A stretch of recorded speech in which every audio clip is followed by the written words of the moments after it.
Hello నమస్తే అండి. మనకి గతంలో వైసీపీ ప్రభుత్వంలో 25 మంది ఎంపీలు మన రాష్ట్రం నుంచి వెళ్ళారు. ఇప్పుడు కూటమి ప్రభుత్వం వచ్చాక 21 మంది మాత్రమే ఉన్నారు. అంటే నలుగురు తగ్గారు. అయితే అభివృద్ధి పరంగా ఏది అంటే 25 మంది ఎంపీలు ఉన్నప్పుడు జరిగిందా లేదా 21 మంది ఎంపీలు ఉన్నప్పుడు జరిగిందా అనే విషయం మీద మన ముందు నాగ శ్రీనివాస్ గారు ఉన్నారండి. ఆయన అడిగి మరిన్ని విషయాలు తెలుసుకుందాం.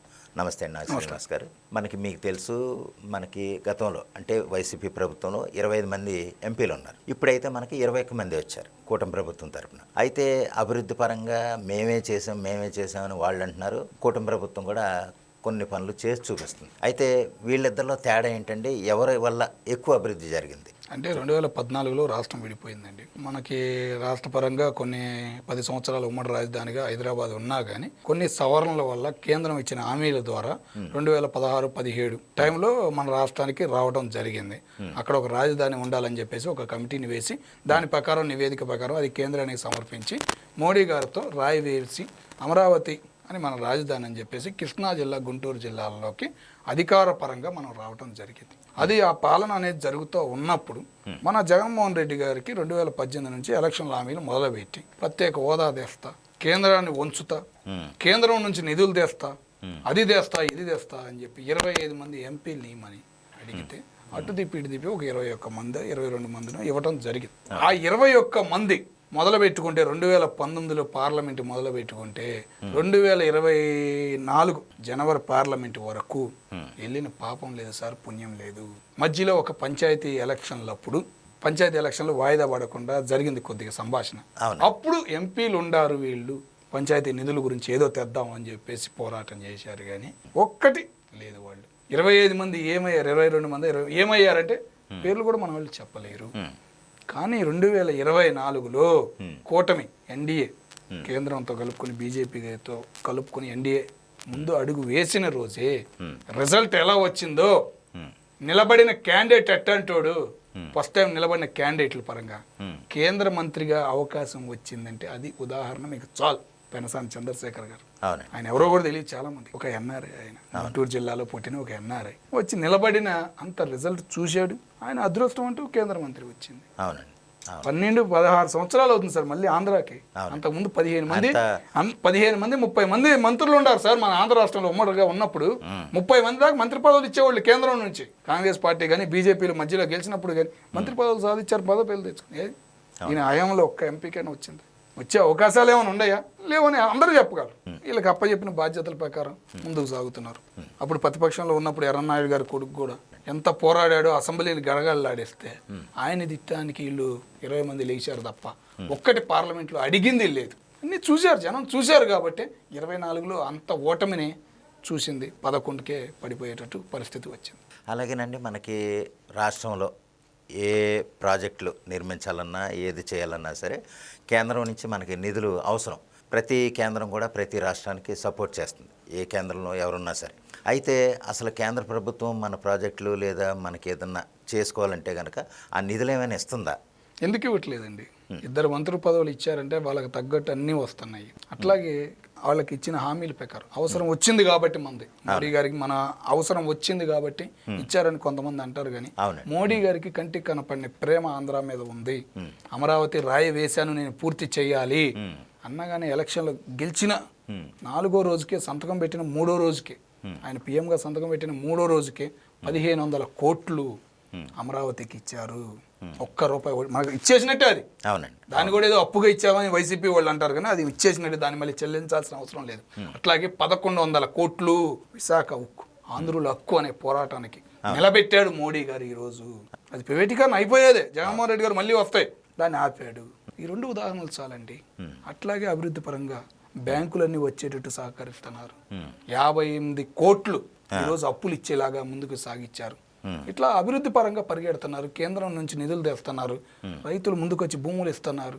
మన భోగాపురం ఎయిర్పోర్ట్ చూసుకోవచ్చు, అమరావతి చూసుకోవచ్చు, ఎక్కడ ఏ ప్రాజెక్ట్ ఏ కంపెనీలకైనా కానీ సహకరిస్తున్నారు. కాబట్టి గూగుల్ లాంటి కంపెనీలు కూడా పరిగెత్తుకు వస్తున్నాయి ఈరోజు. పక్క దేశాల నుంచి, పక్క రాష్ట్రాల నుంచి ఈరోజు ప్రతిరోజు వచ్చి ముఖ్యమంత్రి గారిని కలుస్తుంటే సంతోషంగా ఉంది సార్ జనానికి. మీడియాలో అవన్నీ చూసి బయట వాళ్ళు వచ్చి కలుస్తుంటే అది ఒక ఆనందం అనిపిస్తుంది జనానికి. ఆనందం అనేది మీ జగన్మోహన్ రెడ్డి గారు ఏ రోజు పక్కడు వచ్చి కలిసి లేదు. ఈ ఎమ్మెల్యేలనే కలవలేదు, ఉన్న ఎమ్మెల్యేలను కూడా కలవలేదు కదా సార్. అది పరిస్థితి. వాళ్ళ దాన్ని బట్టే కలవడానికి జనం. కూడా బారికేడ్లు ఆ, మరి రకరకాల.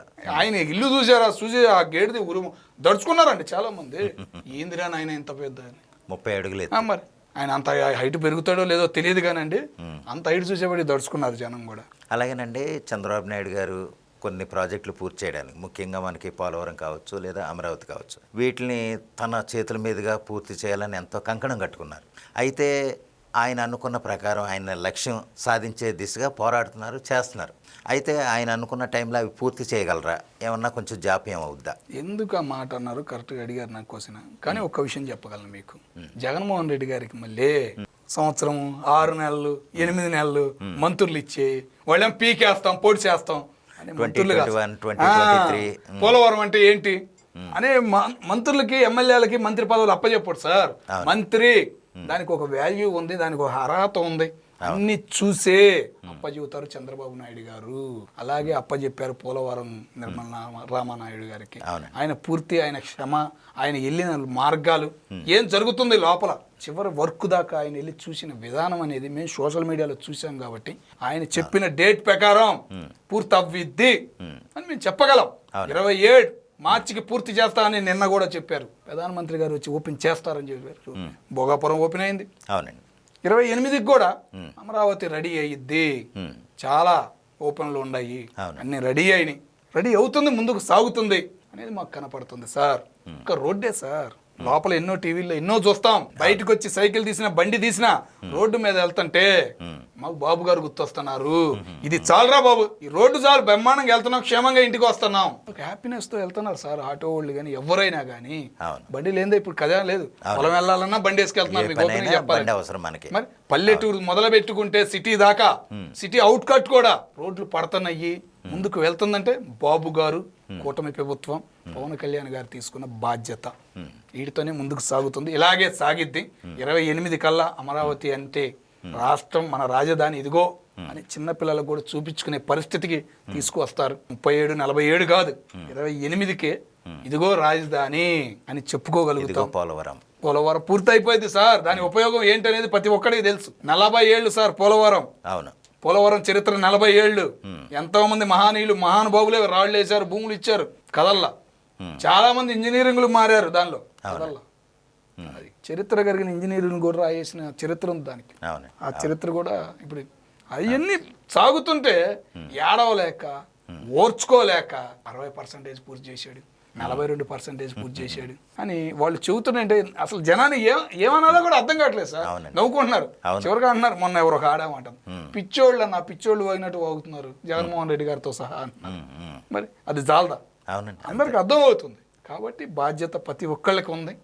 అది బాధ్యత కూడా చంద్రబాబు నాయుడు గారు ఎంత బాధ్యతగా చేస్తున్నారు, జనం కూడా అంతే బాధ్యతతో మళ్ళీ ఆయనకి పట్టం కడతారని నమ్మకం అయితే మాకు కలుగుతుందండి. ఇదండి మన నాగ శ్రీనివాస్ గారితో చేసిన విశ్లేషణ.